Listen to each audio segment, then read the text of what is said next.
Okay, hold on. Let me get camera on. Hey, Paul, how you doing? Hey, how are you? I'm good. Good. I'm good. Really well. Hey, thanks for putting some time aside. I know you've been back to back today, so really appreciate it. No worries. I'm Yeah. excited. What time is it there? Here in Sydney, it is 9:30 in the morning. Oh Just my starting gosh. the day. Yeah. It's 5:30 here. Friday night as well. Spending your Friday night with us. We appreciate There you you. go. I'm for a little bit, and then I'm gonna go watch idiots hit each other. I'm gonna go watch Brilliant. Mike Tyson I'm and Jake assuming Paul. that's NFL. No, I'm gonna watch Mike Tyson fight tonight. Oh, yeah, the big fight. Yep. I'm gonna see if the old Brilliant. people can. I'm gonna see if us old guys can win one. Love it. Awesome. Well, hey, let's get started, Paul, just to honor your time because don't want to keep you away from the big fight, obviously. And we're This recording is this. way more important than that, I promise you. Yeah, we are recording this, guys, so you'll be able to jump in, watch the recording, and pass it on as well. But for those of you who have not met Paul, maybe haven't heard a call from Paul before, so Paul Michael is the president of REVO. So heading up REVO, the business project in the Connect United ecosystem or part of. So Paul, I just wanted to get you on a call and really kind of pick your brain, get some of your experience, understand what you see within this business project, and really help us educate more of us Right. within REVO. So let's kick it off. I would love to ask you, I guess, in your opinion, why does the world need REVO? Well, if you've ever driven for one of the other services or ridden in one or paid their fees, you'll know. But the reason why I started it is because my mother would say my whole life has been a disruption. So that's kind of a joke, but not really. But I look for things that are wrong, and that's one of the things one of my mentors taught me a long time ago. If you find a big solution to a big problem, you usually get a big paycheck. And if you can help other people at the same time, that's awesome. And so I've done that once or twice in different businesses. I owned one of the largest gold buying companies in the US about 15 years ago. And I kind of just got in that vein of disrupting industries. And about a year and a half, Tony and I, my other partner, we were in the delivery business. We owned a company we built to about 300 cities doing 30 million a year. And it was kind of doing the same thing that Uber Eats and I don't know what delivery services you have there, but I wanted to change it and Tony didn't. Tony wanted to kind of go down the same path, just do what everyone else was doing, just do it in cities where they weren't. And it was awesome. It worked. We grew fast and did very well. But I always wanted to go after the big guys, and most people won't. And I look at it and say, when a company gets too big, a lot of times they start not caring about people, not on purpose. I think a lot of companies, they start out with using technology as a good thing, like technology for Uber and Lyft. And I'm not sure what kind of rideshare companies you have in Australia, but here in the US, I think it was amazing in the beginning because the cab companies had a tight grip and they could charge whatever they wanted. They had almost a monopoly on it. Then whenever, rideshare came out, technology started giving people the ability to do it cheaper. And that's what they did in the beginning. It was cheaper for the customer, it was cheaper for the driver. Drivers made more, the customers paid less. And over time, they got away from that. And over time, I tell, there's a guy named Gary Vaynerchuk, and he says that marketers ruin everything. And it's the same thing, I believe, when it comes to big corporations. Big corporations in the beginning start out trying to do the right thing. They don't start out as big corporations first. They start out small companies and they're trying to do the right thing.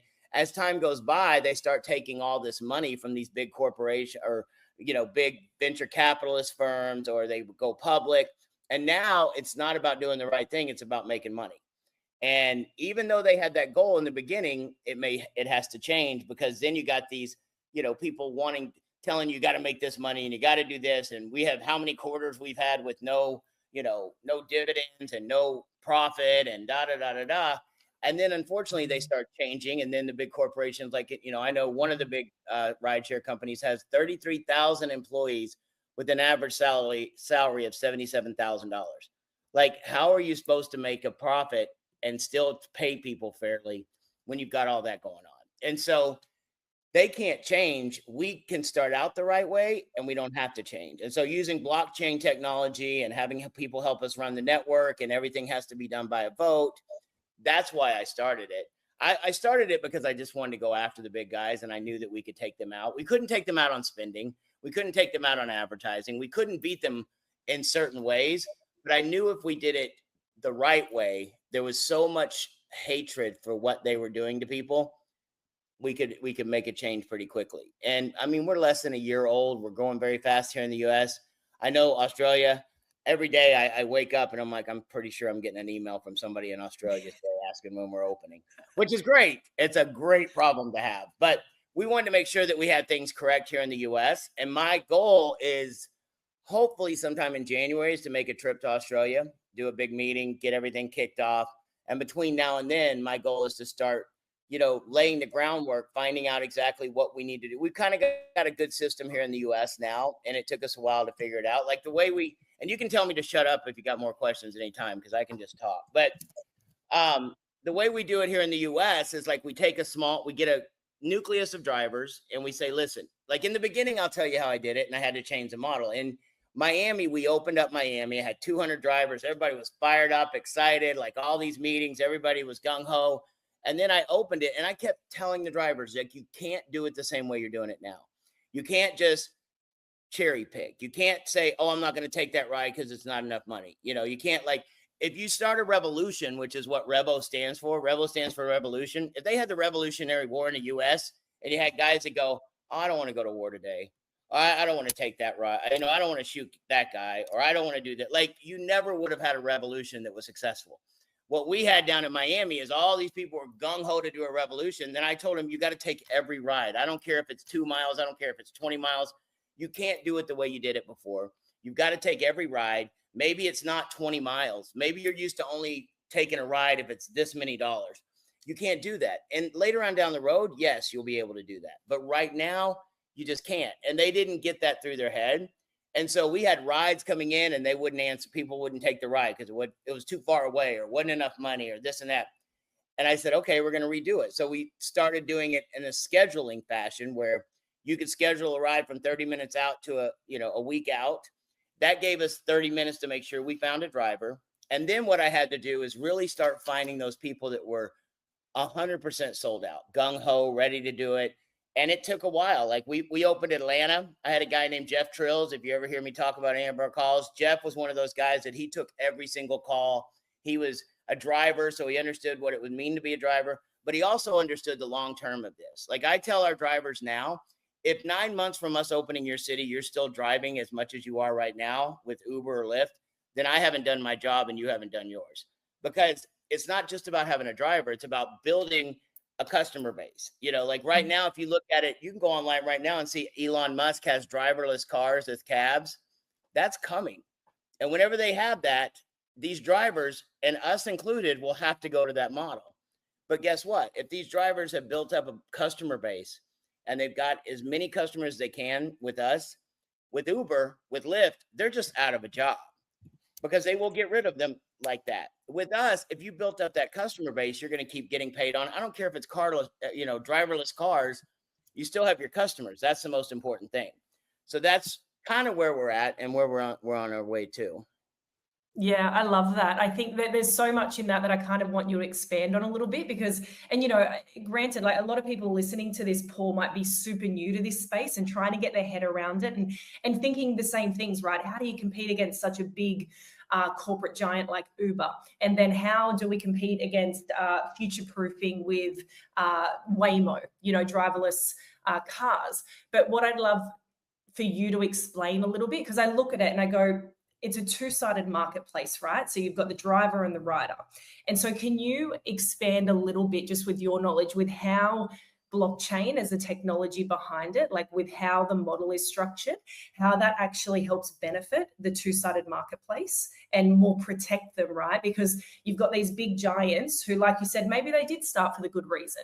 They saw the gap in the market, they provided the solution, but then they got so big that they monopolized the market. And that's when a lot of control gets taken and the little guy gets squashed. How does blockchain technology kind of protect and advance that two-sided marketplace? Well, I'll use REVO as an example. When I was ready to go to market, I put about $500,000 to begin with, another $500,000 of my own money in starting to build the app. But I knew it was going to take a lot. So I had a gentleman that's a friend of mine who's an investor, and he looked at my pay plan. He looked at my compensation plan. He looked at every aspect of it. He knows my background and what I've done. And he was willing to put $5 million up. And I was only going to take as much as I needed of it because I didn't want to give up that control that you're talking about. Because I knew that if I did, there was going to come a point where he was going to want me to change things. And I was going to give him 30% of the company for $5 million. Then when they started talking to me, and I didn't understand blockchain, I didn't get it. I didn't know anything about it. When I sat down and I met with Tony and I met with some of the people about blockchain, I had become more passionate about REVO as helping people.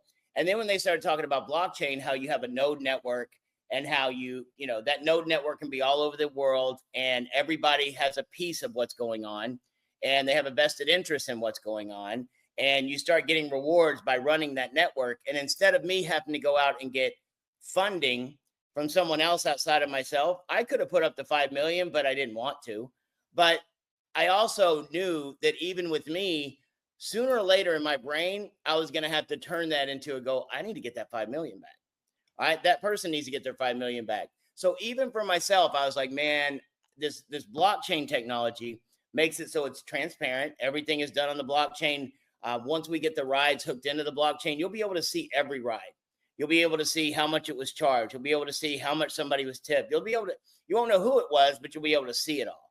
So people can tell if we're doing something shady. If we're like right now with these Uber, these other delivery services or rideshare services, you have no clue what their algorithm is.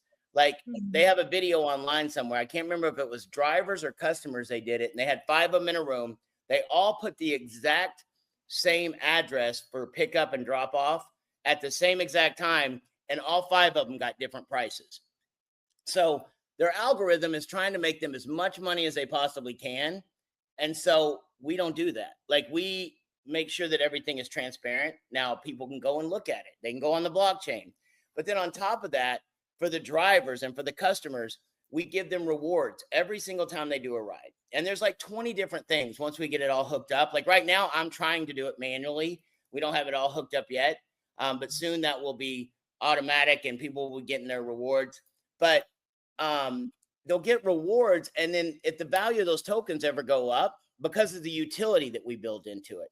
So like having these tokens, it's so funny. It sounds like we're going to, I don't know if you have Chuck E. Cheese or any of these kids places in Australia, but every time I say token, that's what it sounds like to me. I'm going to some kid's place, but it's a token that, like with me, the reward points mean a lot because right now, like I'm going to Nashville on Monday.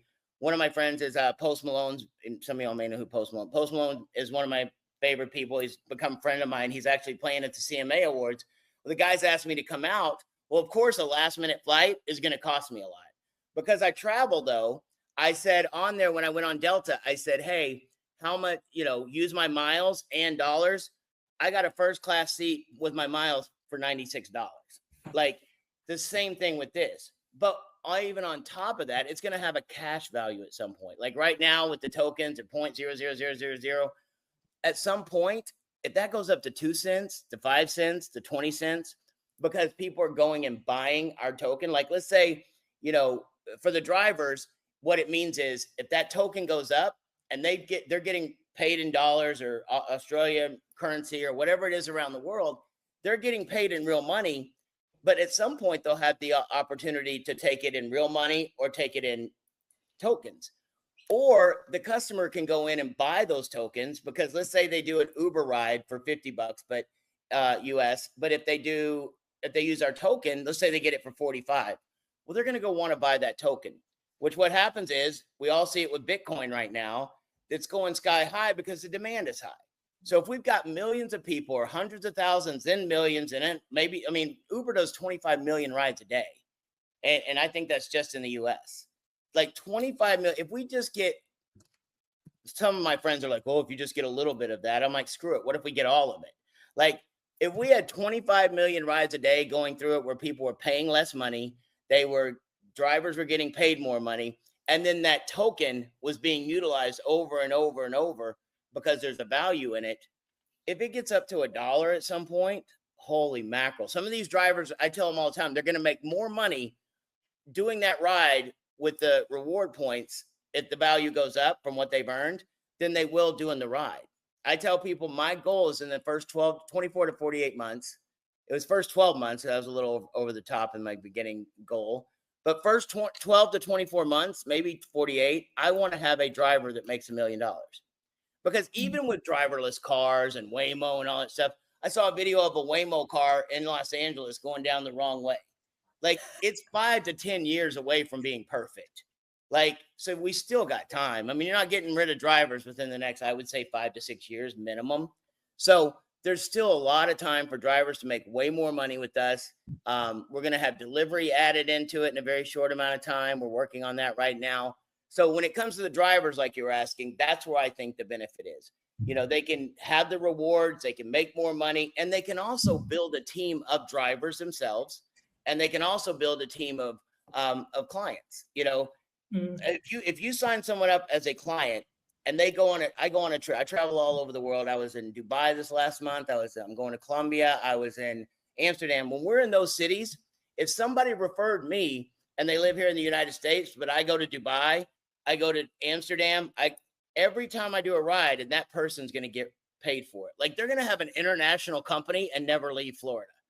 That's what I look at it as. So same thing. These drivers can get customers and drivers and secure their future and secure it so they don't have to work. Now, it takes a special kind of person. It's taken me a while to finally get 2 or 3 of the drivers here that just get it.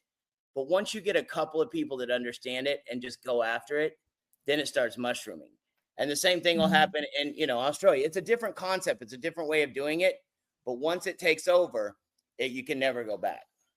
Yeah, that's huge. I think I'd love for you, just for those listening in, because I'm thinking of a couple of conversations here for people. One, I guess that node ownership side, like buying nodes in the REVO blockchain. So I want to talk about that and have you expand on the benefit of that, and you know, the utility that you're bringing into the whole project to increase the value of, like, the potential value of the token, all of that.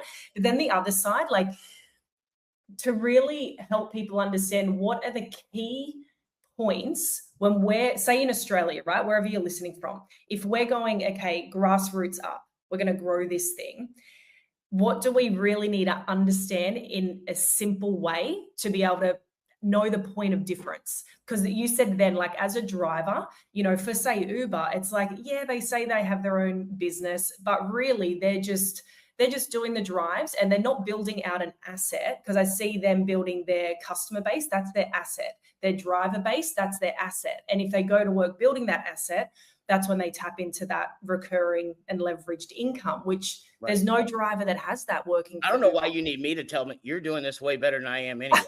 But this is what I'm getting from you. And I think that that's so key, right? Like, someone hearing this for the first time, we have to know, yeah, but why is it different? What problem exactly is it solving? So can you just expand on a couple of those things? It's so funny. Sorry, when you that's get 2 into questions. No. When you get into blockchain and you're around a lot of these people, like, I love them all, but some of them get so esoteric and they want to sit in a room and it feels like they just want to talk about how it's peace and love. We're going to take care of everything. Like, if you boil blockchain down to its purest form, in my opinion, which I'm not that bright, I look at blockchain is it's just transparent. Everything is transparent. Everyone can see everything. So it keeps everyone honest, because I don't care who it is. Like, I don't think I would ever do this, but if, you know, got to a point where I had the ability to tweak it one little bit and make another $100 million, who's to say I wouldn't do that? Like, you know, I mean, I'm not perfect. You know, greed takes over sometimes. I've seen it happen in many different things. I tell people all the time, I've seen the CEO. I hate it when they call me CEO and president and all this other garbage, because it's like, I've done it myself. I've owned companies that I've ruined because of stupid decisions I made on the inside. Like right now, I make most of the decisions when it comes to, you know, what we do.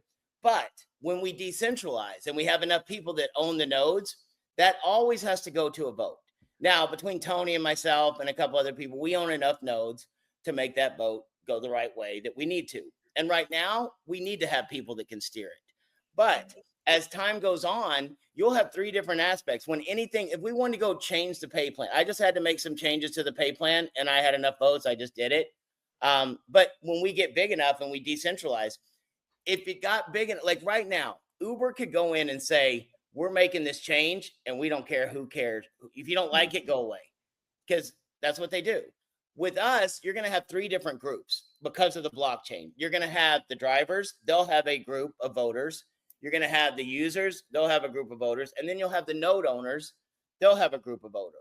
So you'll have to have a 65% majority in each one of those groups to make it so that you pass something. So now the node owners can't say, hey, screw the users and the, the drivers. We're just going to take all that money. We're going to change it and take all that money for ourselves, and vice versa. The drivers can't go, hey, we want to get paid more, so we're going to change it. That's what blockchain does for me. And then on the other side of it, it just gives you something that is a real world asset. When you talked about asset, it just gives people the opportunity to share in banking. In my opinion, it's like, I'm not going to go own my own bank, but we can build something like that within our own deal. Like, I mean, this is not the only thing that Revolution blockchain is not just about rideshare. As time goes on, I've got 4 other projects that I'm ready to bring to it at some point. I'm not ready to do it yet, but I mean, if you could have a project where you could use that REV token to maybe go rent a car like you can with Turo. I'm sure you'll have Turo. You have Turo in Australia. So you have Turo, you can do this car rental thing. Or I have a gold buying company that you can do it with that. Like, there's all these different things. If you could use that token within that deal, then it gives the power back to people. It gives the power to those who are using it. And guess what? It's a real world live or die. It's like in the US, I hate it because they all talk about, oh, we're the land of democracy and this and that. No, we're not. We're the land of, if you're big enough and got the right friends, you get enough money. You don't fail. Like when the banks were going under, they said, oh, these are too big to fail. We can't let this happen. Why not? If that's how the real world is supposed to be built, it's like America has become, I don't know if they do this in Australia, but like it used to be when you played sports, you either won or lost. Now it's like everybody gets a trophy. It's what most of the world has become. This gives it back to people going, hey, you know what? You want to buy a software node and you want to help run the network? You get the ability to get rewards from that every single day. And you also get to help build the network that makes it so that that token goes up or doesn't go up. So it's like you get to share in the problem. The drivers right now for Uber and Lyft, they don't get to decide on whether it goes up, whether it goes down. They don't get to go, hey, you know what? I'm going to go get 5 customers today, and those customers are going to be mine for life. They have to go, man, I hope I get enough rides today to make enough money to feed my family. With us, they can go out and go, hey, I'm going to take this QR code that's in my app. I'm going to get 5 drivers. I'm going to get 5 customers. And guess what? Maybe 3 of those customers never do anything. But maybe 2 of those customers go out and refer some other people. Maybe 2 of those drivers are amazing and go out and do 10, 15, 20 rides a day. And you get a piece of that. You get rewarded over that. So you not only get rewards in tokens, you get rewards in real dollars. So on the blockchain side for drivers, I think that's where it's at. Same thing with customers. Customers, I mean, let me tell you this one thing. With drivers, to refer someone, you can get a referral bonus for referring another driver.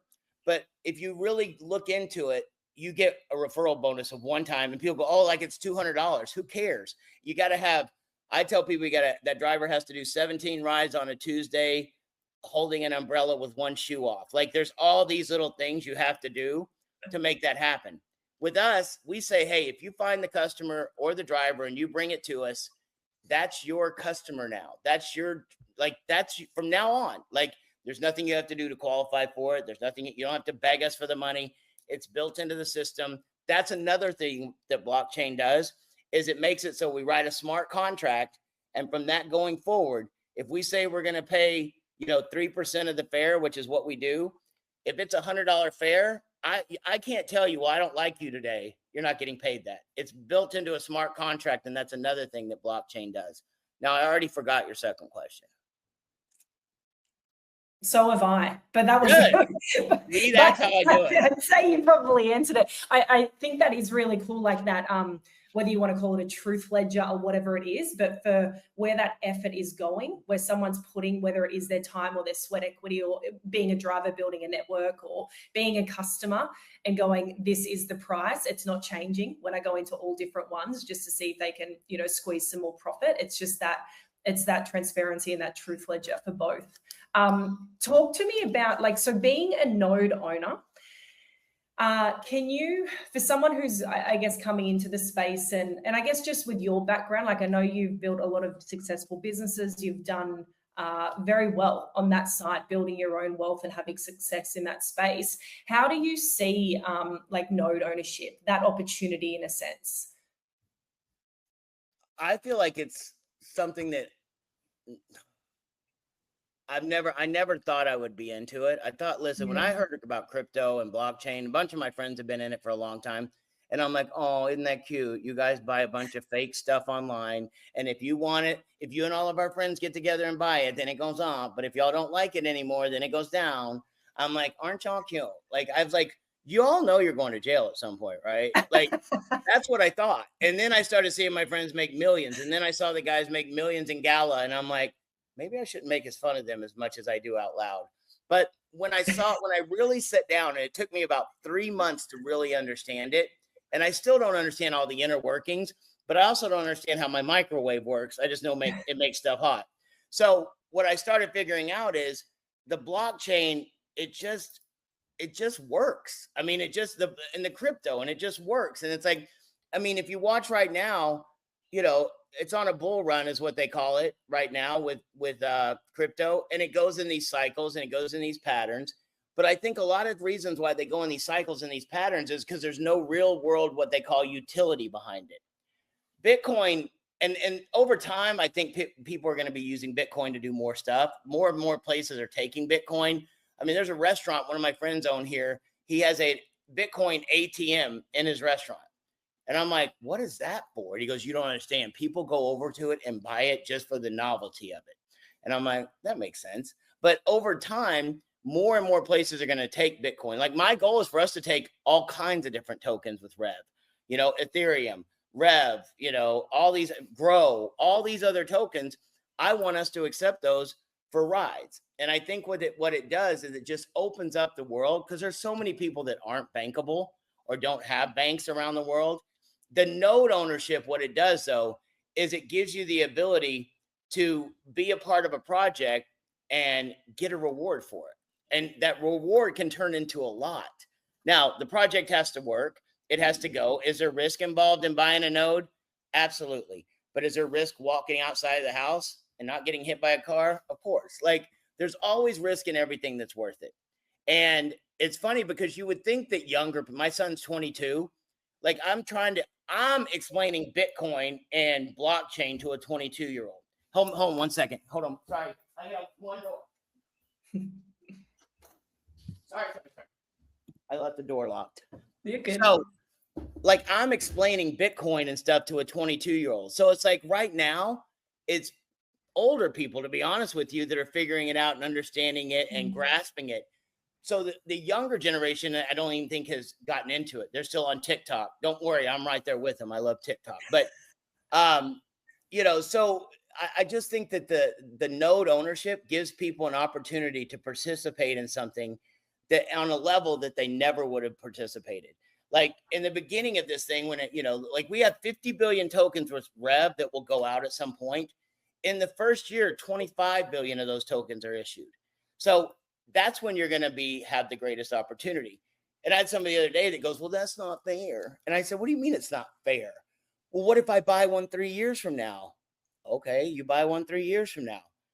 Well, that's not right. I'm like, oh, you're one of those people that thinks everybody should get a trophy. Like, you got to be in the right place at the right time, but you got to take advantage of it. And the people that are taking advantage of it and they're willing to spend, I don't even know what our node's at right now. It started at 2,500. Now it's up to, you know, 25 up to 4,500, right? And it's going to go up, and it's going to go up. I mean, some of the nodes and some of the other projects are at, like, you know, almost 10,000, and you're not getting as many tokens. Now, we could whine about it and cry about it and say I didn't have the opportunity to do that. my parents had the opportunity to buy a McDonald's franchise for $7,000 in the 70s. They didn't do it. And they told me about it. I'm like, how about y'all not tell me how dumb you are? Like, why do you want to admit that you're dumb? And my dad's like, that, first of all, we're missionaries. We don't talk like that. I'm like, okay. But they had an opportunity and they didn't take advantage of it. With us, it's like right now is the best time on the earth to take advantage of owning a node, having it, start it, you can put it up, it starts generating those tokens, and who knows if they'll ever be worth anything. But I can promise you, I'm going to work my hardest every single day because I have an investment, and I don't even call it investment because I'm a node owner. I'm just like everyone else in the community. I put over $1 million into this software. I own 500 nodes in this project. So if it don't work, I'm in trouble. Like, I don't care how good the business does. I want those tokens to 10, 20, 30x. So every single day, my goal is to put more people in the system, to get more node owners, to get us all working together and building it. Yeah, I love that. Like, I love that you've got so much at risk. I know that might sound bad to say, no, but it's good. Right. It's like, if I'm going to put, the game. Yeah, if I'm going to put my money into something, I want to know that you're against the wall. It's like, you're going to put everything you can into this, like really be driving this. And it's cool because it's equal responsibility. We each can do something to help drive this project. Whereas I think of when I buy shares or something, I'm just like, oh, fingers crossed. Right. You don't get help at all. Yeah, there's nothing I can do to influence it. Usually when you buy shares in a company, you just hope you don't see the CEO in handcuffs. Like, that's it. Like, you're just going, please don't let him go to jail. Please let it go up 3 pennies. Let it go up 10 cents. Let it go up. Yeah. Here, at least we have a fighting chance to go, I'm going to help. I'm going to help build a community of node owners. I'm going to help build a community of drivers. I'm going to help get customers. And this is something that people can understand pretty easily. It's like some of the other projects, they're amazing. I love all the other projects, but I love ours the most because I look at R-Link and REVO, and I look at those two and go, people understand video. We're on an R-Link right now. People understand this. People understand getting in a ride share. My mother doesn't use it, but she understands it. And when I told my mother, she's a missionary, she has a bunch of ladies in her church, and she said, well, I'm never going to use ride share. She goes, you're my driver when you come to town. And I said, yeah, and you're a horrible tipper. But she doesn't tip at all, actually. But I said, listen, what if you got the app and I showed you how to download it and you have your QR code? What if you showed the ladies in your church that if they use some of them use rideshare? She goes, yeah. And I go, I bet some of the people in your church drive and make Uber. I promise you they do. To make ends meet, some of them do it. And she goes, oh, yeah, I know 3 or 4 people that have said they do that as a supplement to their income. And I said, well, what if you got those people and every time they did a ride, you got paid? Or every time a customer did a ride, you got paid? And you took all that money and you sent it over to Israel to make those little ugly outfits you make for kids that you send over there every month. And she goes, oh, like it made real sense to her at that point. And then I told her one day, I go, look at you. You're a blockchainer, Mom. She goes, I don't know what you're talking about. But she showed me because I put some rewards into her wallet. She goes, oh my gosh, I got wallet rewards. And I'm like, they're not good for nothing yet, lady. Like, she goes, well, you're the owner. You can change them in. And I'm like, well, I'm not going to. But at some point, she'll be able to use those for rides. Like we're at some point, my goal is to have in our inside of our app. One of my friends was actually starting this and he's combined it with what we do. My parents are in their 70s. Like, I don't want this to just be something where I make money off of it. I want it to be something that does good. So, if I was going to put my parents in the car with a driver, I want to know who it is. I want to know that they're safe. I want to know that. So we have something called Safe Rides that's coming out at some point where it will all be first responders, EMTs, ex-law enforcement, people of that nature. It'll be a little bit higher fee, but I would feel so much better with my parents. My dad has diabetes. He can't see very well. And he's almost 80. My mom's in her 70s. What if they got to go to the doctor and they're trying to be, safe?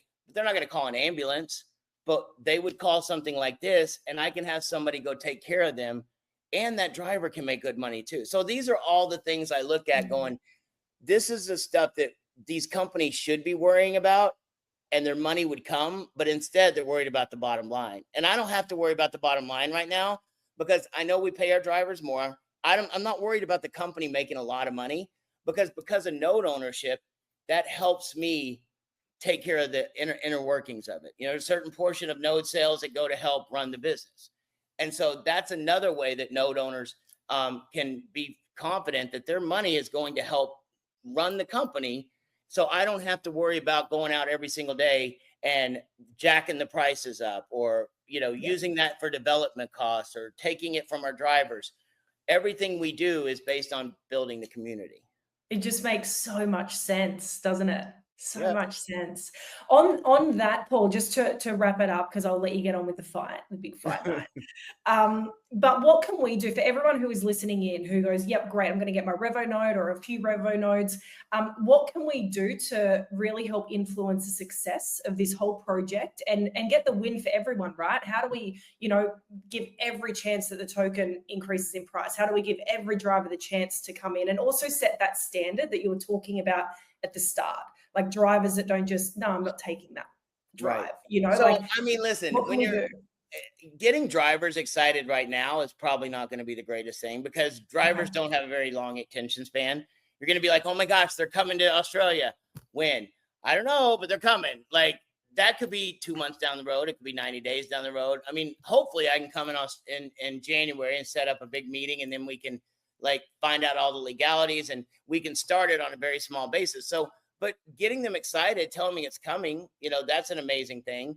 But on the node ownership side of it, that's where, if I'm going to go to Australia and we got, you know, one node owner in the whole country, like, okay, like, where am I going to put my time? Like, I was just in Amsterdam with 300 people 2 weeks ago. You know, I'm going to Colombia. They'll have 200 or 300 people.